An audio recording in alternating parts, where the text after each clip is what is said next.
guys, and welcome to a brand new series on I Do. Two new series in a week. Oh my god, are you serious? Is it like Christmas already? Anyway, so these stories are based in Singapore, and it's not just any story. I used AI to generate these stories, and we'll see how scary they are. Paranormal stories from Singapore. So this is my first time reading it. I've not read through it. So let's get spooked together. Alright, okay, let's go. So the first story, the only story of today is called The Lost Soul of Haw Villa. It was a sweltering night in Singapore, the kind where the air clung to the skin like a damp shroud. Mei Ling, a young woman with a penchant for the eerie, found herself standing at the gates of Haw Villa. The park, known for its macabre depictions of Chinese mythology and folklore, was a place she had visited many times before, but never like this. The gates had long since closed to the public. The park was bathed in an unsettling silence. Tonight, she had come alone, drawn by a dare and an insatiable curiosity that she could not quite explain. The path ahead was dimly lit by the waning moon, casting long, distorted shadows over the grotesque statues that lined the walkways. The vibrant reds, blues, and golds of the park's dioramas, so vivid during the day, were now muted and twisted in the darkness. Each statue seemed to take a life of its own, their exaggerated expressions frozen in eternal torment or bliss, depending on their place in the afterlife. Mei Ling's footsteps echoed ominously in the still night air, the sound unnervingly loud against the quiet.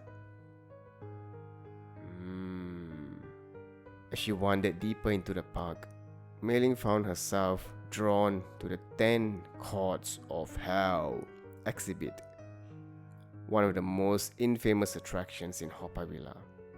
Even in the daylight, the scenes of gruesome punishment for sins committed in life were enough to send chills down anyone's spine. Now, under the veil of night, they were almost unbearable to look at. The statues of demons torturing the damned seemed to shift in the corner of her eye, their eyes glinting maliciously in the darkness. Mei Ling could feel the weight of the place bearing down on her, as if the air itself were heavy with the souls trapped in these depictions of eternal suffering. Just as she turned to leave the oppressive exhibit, a flicker of light caught her attention. It was faint at first, a soft glow that seemed to pulse gently, as if beckoning her closer. With a mixture of trepidation and curiosity, Mei Ling followed the light, her heart pounding in her chest. Duk-duk, duk-duk, duk-duk, duk-duk, duk-duk, duk-duk, duk-duk, duk-duk. The glow led her to a secluded corner of the park, behind a tall statue of the god of the underworld, Yama. In the shadows stood a woman, her figure illuminated by an eerie, ethereal light. The woman was breathtakingly beautiful, dressed in a traditional qipao that shimmered like silk in a dim light. Her long black hair was perfectly coiled, and her face bore an expression of profound sadness. But it was her eyes that held Mei Ling captive. Dark, soulless eyes that seemed to hold a lifetime of sorrow and longing. The woman was not standing on the ground.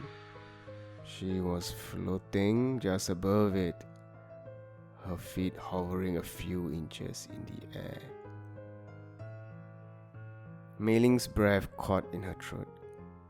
She knew in that instant that she was in the presence of something otherworldly.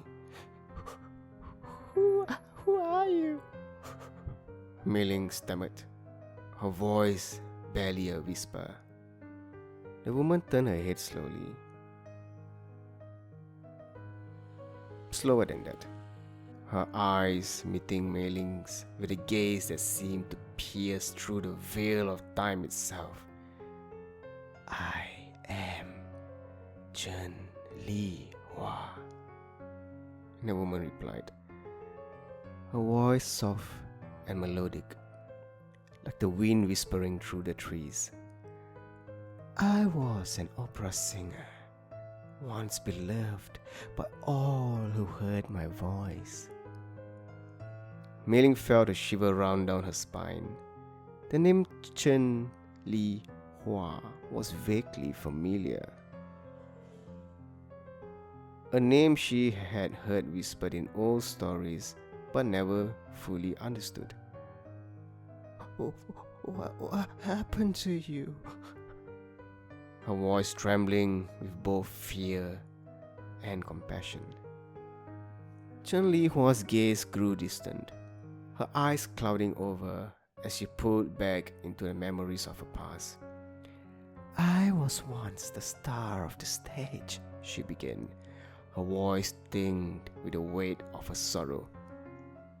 Men and women alike came from all over Singapore to hear me sing.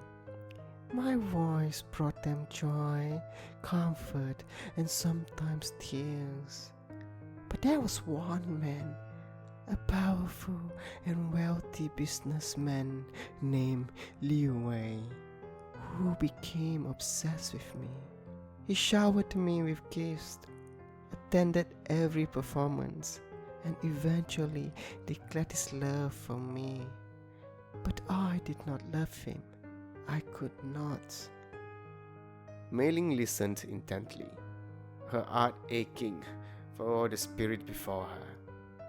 She could see the pain etched in Chen Li Hua's features, a pain that had lingered long after her death.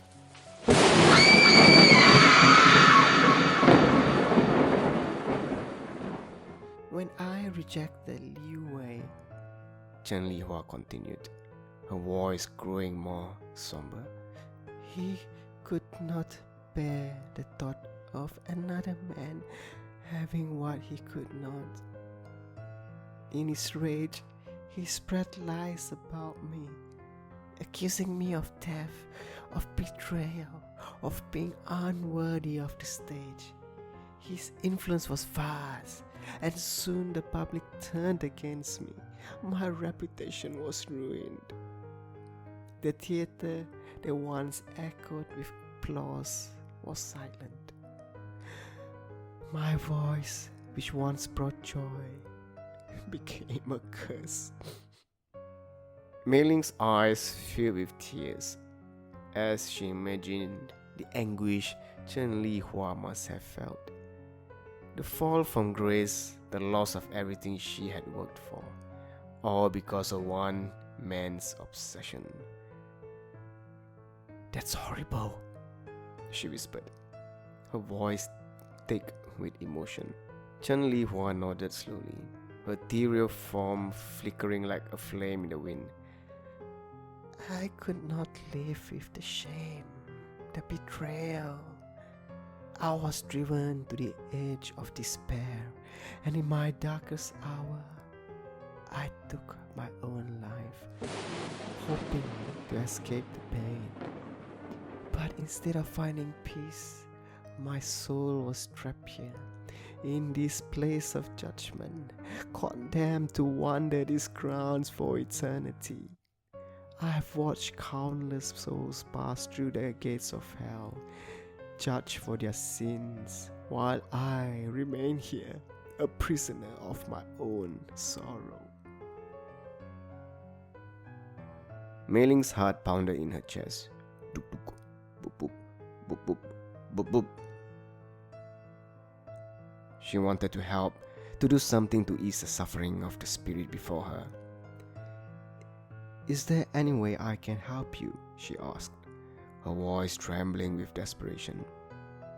Chen Lihua's eyes filled with an intensity that was both haunting and hopeful, locked onto Mei Ling. Find the truth, she implored, her voice urgent. Reveal my innocence to the world. Only then can I find peace and leave this God-forbidden place.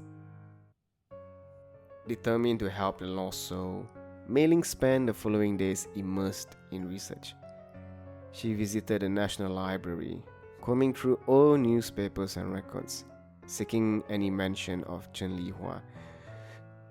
She spoke to elderly locals, hoping to find someone who remembered the tragic opera singer.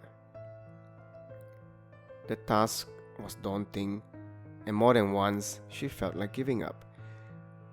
But every time she closed her eyes, she saw Chen Lihua's face and heard her plea for justice, and knew she could not stop. After days of relentless searching, Mei Ling found what she was looking for. Buried in the archives of an old newspaper, she discovered an article from decades ago. The headline read, "Opera stars fall from grace, the untold story." It was an account of Liu Wei's obsession and his subsequent campaign to destroy Chen Lihua's life. The article included interviews with former theatre staff who spoke of the singer's kindness and generosity, contradicting the lies spread by Liu Wei. There were even court records showing that Chen Lihua had been exonerated of the theft charges, but the damage to her reputation had already been done. Armed with this new information, Mei Ling knew what she had to do. She wrote an article of her own, detailing the true story of Chen Lihua, her rise to fame, the love that turned into obsession, and the cruel betrayal that led to her tragic end. The piece was published in a prominent newspaper, and within days the story spread across Singapore. People were outraged by the injustice done to the beloved singer, and the public's outpouring of sympathy was overwhelming. A small shrine was erected in Haw Pai Villa to honor Chen Lihua, with visitors leaving offerings and prayers for her soul. A week later, Mei Ling returned to Haw Pai Villa. The weight of her task finally lifted. The park seemed different now, as if the oppressive atmosphere had lightened. She had made her way back to the secluded corner where she had first encountered the ghost. As she approached, the air grew cooler, and there, bathed in soft golden light, was Chen Lihua. But something was different this time. The sorrow that had once clouded her features was gone, replaced by a serene smile. Her eyes, once filled with pain, now sparkled with gratitude and peace. "Thank you," Chen Lihua whispered, her voice soft and melodic, like a lullaby carried on the breeze. "You have freed me from this place. I can finally move on." Mei Ling watched, tears welling in her eyes, as the ghost figure began to dissolve into the night. Chen Lihua's form flickered and faded, her essence drifting upwards, as if carried by an unseen wind. And then, just like that, she was gone, leaving behind only the faint scent of jasmine and a profound sense of peace. As Mei Ling stood there alone in the quiet park, she felt a deep connection to the stories of those who had come before her, to the spirits that wandered between worlds. She knew she had done something important, not just for Chen Lihua, but for the legacy of all those who had been wronged by history. From that night on, Mei Ling never feared the supernatural. Instead, she respected it, understanding that the ghosts who linger were not to be feared, but to be understood. And as she left Haw-Par Villa for the final time, she couldn't help but feel that in helping Chen Li Hua find peace, she found peace herself. Alright, so that was the AI generated paranormal story, which was very far from being scary.